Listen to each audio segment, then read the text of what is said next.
बलिया जनपद का वो ब्लॉक जिसकी चर्चा पूरे जनपद में जोरों पर चल रहा है।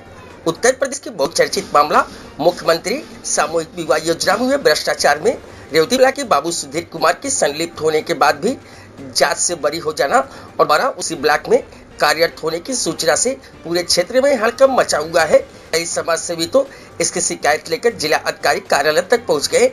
उसमें समाज सेवी भोला ओझा ने भी जिला अधिकारी बलिया कार्यालय पहुंचकर पत्र दिए, जिसमें भोला ओझा द्वारा ये बताया गया कि जिम्मेदार और दोषियों को बचाकर निर्दोष जनसेवा केंद्र संचालक को जेल भेजना कहीं न कहीं जांच कमेटी पर सवाल खड़ा कर रहा है। इसलिए मैं जिला अधिकारी से निवेदन करने आया हूं कि इस मामले की उच्च स्तरीय कमेटी बनाकर निष्पक्ष जांच कराई जाए, जिससे दोषियों पर कार्रवाई हो सके। न्यूज 9 भारत के लिए बलिया से कंचन सिंह की खास रिपोर्ट। और मैं नगर पंचायत रेवती का निवासी हूँ। भोला जी, आज आप जिला अधिकारी कार्यालय पे आए हैं, क्या है मामला? एक इस जनपद का बहुत बड़ा ही मामला जो इस गरीबों के बेटियों के कल्याण के लिए एक जो शासन द्वारा किया गया है मुख्यमंत्री सामूहिक विवाह योजना, जिसमें बहुत बड़ा व्यापक भ्रष्टाचार हुआ था, जिसमें वहाँ के हमारे रेवती ब्लॉक के में कार्यरत बाबू हैं जो सुधीर कुमार के नाम से जाने जाते हैं, बहुत बाहुबली बाबू हैं। उनके कहने पर स्थानीय आसपास के लोग जो जनसेवा केंद्र चलाते हैं उन्होंने ऑनलाइन किया और उसमें फर्जी तरीके से शादी का मामला सामने आया। तो उसमें जब जांच हुई तो फर्जी तरीके से अधिकारी द्वारा किए गए फर्जीवाड़े में सुधीर कुमार को जेल जाना चाहिए, सुधीर कुमार पर कार्रवाई होनी चाहिए। तो सुधीर कुमार खुले तरह से बरी होकर घूम रहे हैं और स्थानीय जो वहाँ जनसेवा संचालक है जो उन्हीं के कहने पर फार्म ऑनलाइन किए थे वही लोग जेल चले गए। पता नहीं किस तरीके से जांच हुई है, इसीलिए मैं निवेदन करने आया हूं माननीय जिलाधिकारी महोदय से कि इस मामले का पुनः जांच कराकर ईमानदारी से इस मामले का जांच हो ताकि दोषियों के ऊपर सही कार्रवाई हो सके। क्या इस पूरे मामले में जो भी लोग दोषी पाए गए थे वो क्या खुलेआम घूम रहे हैं? बिल्कुल, उनके ऊपर कोई कार्रवाई नहीं की गई? बिल्कुल, तभी तो मैं क्षुब्ध होकर के आया हूँ। चूँकि मैं सामाजिक जीवन का व्यक्ति हूँ, इसलिए मुझे लगा कि मैं सामाजिक व्यक्ति हूँ और समाज के बातों को अधिकारियों तक पहुँचाना चाहिए, निवेदन करना चाहिए।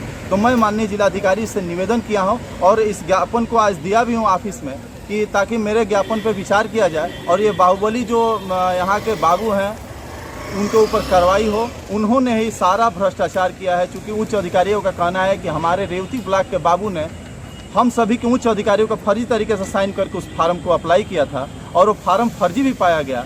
तो अधिकारी उसमें फंसना चाहिए, तो अधिकारी फंसे नहीं और सीधे जनसेवा केंद्र संचालक फंस गए।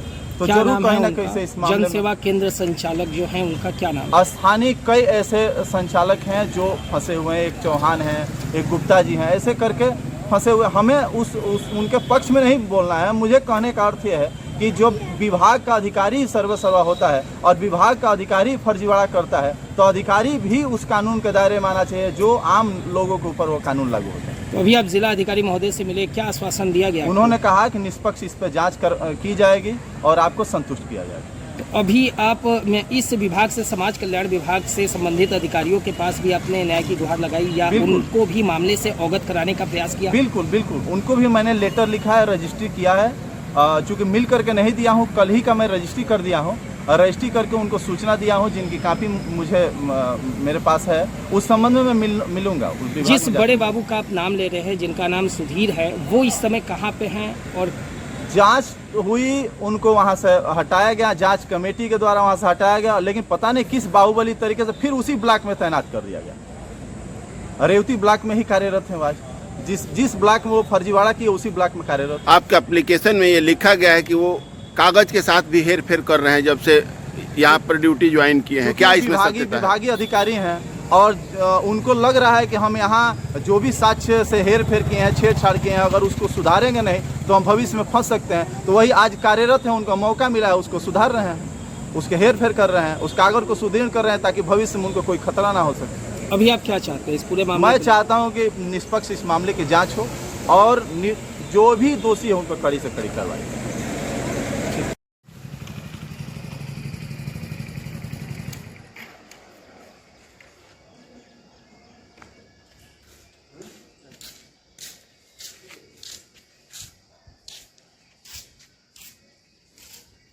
यहाँ खबरों का सिलसिला कभी नहीं थमता, सिर्फ और सिर्फ बने रहिए न्यूज़ 9 भारत पर। अब चाहूंगा इजाजत, नमस्कार।